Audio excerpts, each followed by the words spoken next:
Magandang araw sa inyong lahat guys, Sumari TV nga pala ulit. So sa video namang ito, dahil tapos na nating gawa ng video kung ano na yung full status ng YouTube channel ng mga inidolo nating charity vloggers, lalo na ang PB Team. Dahil tapos na yung iba, dahil may nag-request, shout out pala kay Ma'am Isidora Catayas. Nag-request siya na YouTube channel naman daw ng ina ni Sir Paul, walang iba kundi si Mami PB. So dahil dyan, isinama ko na lang din yung kapatid ni Sir Paul, si PB Onji, no? So in this video, i-check natin yung full status ng kanilang mga YouTube channel, yung sahura nila, yung mga views, total views. So dahil tapos na yung iba, kung gusto nang i-check yung ibang PBT members, kung ano yung full status ng YouTube channel nila, i-check nyo lang ang aking YouTube channel, nandyan na po, nagawan ko na po yung iba. So hindi ko pa naubos. So kung may gusto mag-request, nagawan ko, i-comment nyo lang sa baba dahil baka may nakalimutan ako. So bago tayo magsimula guys, kung gusto nyo ng ganitong video at lagi kayong updated kung may bago akong upload, subscribe my YouTube channel at i-like at click the notification bell, yung nandyan makikita nyo sa baba, dahil malaking tulong na po yun sa akin, no? So tara guys, magsimula na tayo. So dahil ito yung request ni Ma'am Isidora, shout out sa iyo ma'am. Ito yung YouTube channel ni Mami PB. So ito yung full status ng YouTube channel ni Mami PB, yung ina ni Sir Paul. Ang subscribers niya is 23,700. Ayan, 20 plus pa lang yung subscribers niya. So, ang total views sa lahat ng video na kanyang ini-upload sa kanyang YouTube channel, may total views itong 1,143,854. So, dito naman tayo sa videos, kung ilang videos na yung nai-upload niya. 33 videos pa lang, no? So, kunti pa lang. At ginawa ni Mami PB, sino kayang gumawa ng YouTube channel ni Mami PB, no? Siguro si Sir Paul. So ginawa ni Sir Paul itong YouTube channel ni Mami PB is pala decision lang. Sorry guys, baka nga si Sir Paul gumawa, di ba? So June 27, 2025, ginawa ni Mami PB yung YouTube channel niya. So dito di na natin isasali ito dito sa baba. Dito na tayo sa kala ko touchscreen. So dito tayo sa kung ilang subscribers ang nadadagdag sa YouTube channel ni Mami PB for the last 30 days. Kumbaga for the last month, nung last month kasi 30 days equals 1 month, di ba? So may 3,900 subscribers na nadadagdag for the last 30 days para sa YouTube channel niya. Dahil tapos tayo sa subscribers, punta tayo dito kay views. Ito yung nadadagdag na views for the last 30 days sa YouTube channel niya. So, 295,000 views yung nadagdag, no?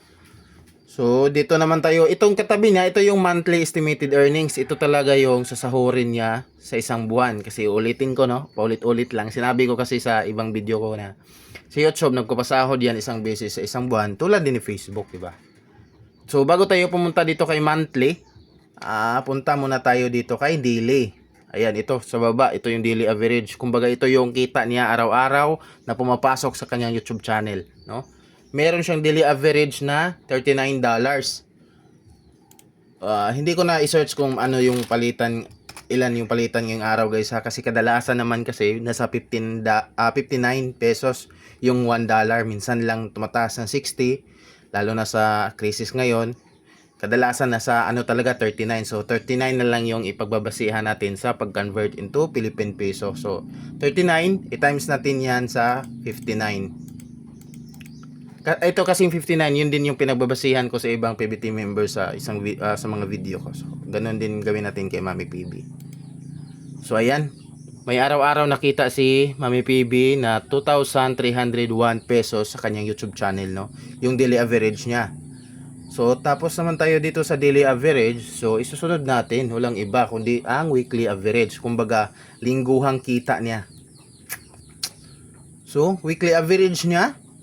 So, mas malaki pa yung daily average niya, no? Si Mami PB kasi guys, paminsan-minsan lang nag-upload ng video, nagba-vlog. Oh, ito last upload niya is lang dito sa kanyang talaga YouTube. 10 days ago pa lang, 'di ba? 2 weeks.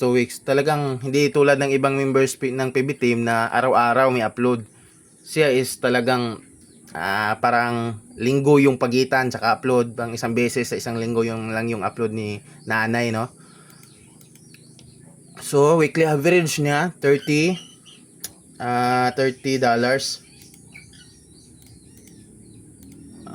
times 59.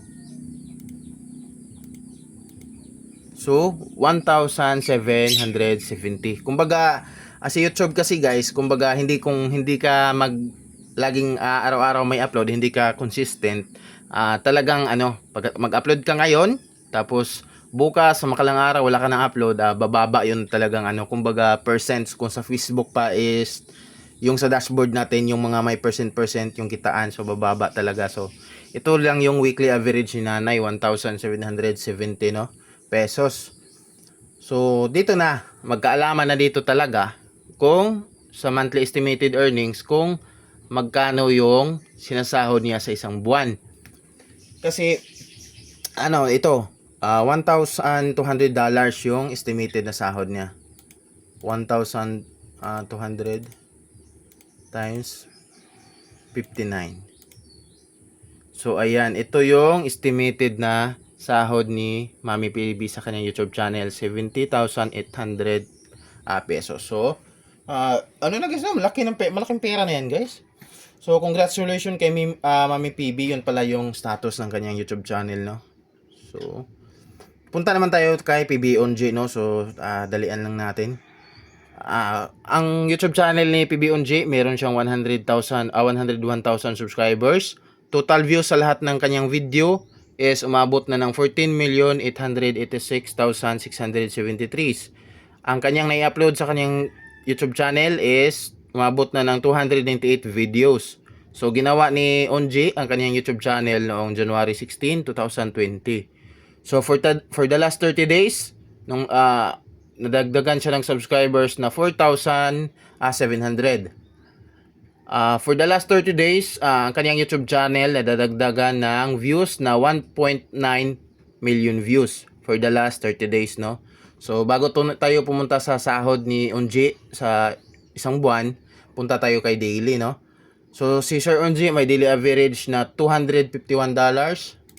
Ito si Sir Onji, malaki talaga sahod nito kasi active to laging sumasama kay Sir Paul at laging may upload araw-araw. So, may daily average si Onji na 14,809 pesos.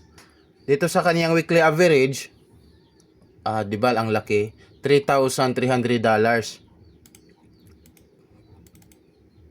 times 59. Ayan, ito po yung weekly average na sahod ni Sir Onji sa isang linggo, 194,700 pesos. Dahil tapos na tayo sa daily and weekly, punta naman tayo dito kay sa sahod talaga niya sa isang buwan, no, na estimated sahod niya. So 7,500 sorry guys, times 59. So ito yung estimated sahod ni Sir Onji, 442,500 pesos. So disclaimer lang guys, itong website na ito is nag-ano talaga siya sila ng mga YouTube channel, pero estimated lang. Pero malapit lang talaga dito yung totoong sahod nila. Ayan. Kumbaga, kung ano yung totoong sahod nila, sila lang yung nakakaalam, pero malapit lang din dito guys, no? Hindi malayo dito yung sahod nila sa isang buwan. So, ayun, kung deserve naman nilang lahat yan, no? Dahil marami silang natulungan, na bagong buhay, nabigyan ng opportunity. At syempre, deserve talaga nila yan dahil supporters tayo nila eh. So, ulitin ko guys, kung may gusto kayong, may nakalimutan ako or ibang members ng PB team na gusto nyong malaman ang kanilang YouTube channel, kung ano na yung buong status, subscribe my YouTube channel at i-like itong video dahil malaking tulong na po yan sa akin. At maraming salamat po. So, God bless. So, happy Holy Week sa ating lahat guys. So, bye-bye!